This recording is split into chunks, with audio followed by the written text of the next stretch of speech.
Łukasz, mam 37 lat, jestem przedsiębiorcą z Warszawy. Zajmuję się eksportem i importem. Mam 3 dzieci, 2 córki, 1 syna. To jest nasz pierwszy dom. Budowę rozpoczęliśmy w lutym tego roku. O 3E usłyszałem od swojego przyjaciela, strasznie mnie zachwalał ten system. To był bardzo łatwy wybór. Decyzję podjęliśmy spontanicznie. Jednego dnia kupiliśmy działkę, drugiego dnia z firmą 3E podpisaliśmy umowę na budowę domu w systemie. Można budować w zimie. My sami rozpoczęliśmy budowę w lutym i nie było z tym problemów. Jak widzimy, nasza budowa jest na etapie elektryki. Są robione bruzdy w ścianach, nie ma z tym żadnych problemów. Instalacji gazowej nie będzie, gdyż docelowo będzie tutaj pompa ciepła. System 3E nie wymaga izolacji zewnętrznej.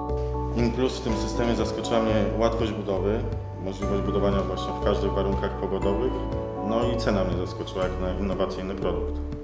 Szczerze mówiąc, nie jestem w stanie do niczego porównać budowy w tym systemie, gdyż nie spotkałem się jeszcze z taką technologią.